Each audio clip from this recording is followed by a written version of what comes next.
श्रीगणपतिताळम् विकटोत्कटसुन्दरदन्दिमुखम् भुजगेन्द्रसुसर्पगदाभरणम् गजनीलगजेन्द्रगणाधिपतिम् प्रणतोऽस्मि विनायकहस्तिमुखम्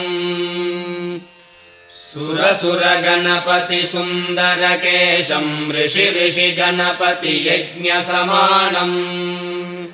भव भव गणपति पद्मशरीरम् जय जय गणपति दिव्य नमस्ते गजमुखवक्त्रम् गिरिजापुत्रम् गणगुणमित्रम् गणपतिमीशप्रियम् करधृतपरशुम् गङ्गणपाणिम् कबलितपद्मरुचिम् सुरपतिवन्द्यम् सुन्दरनृत्तम् सुरचितमणिमकुटम्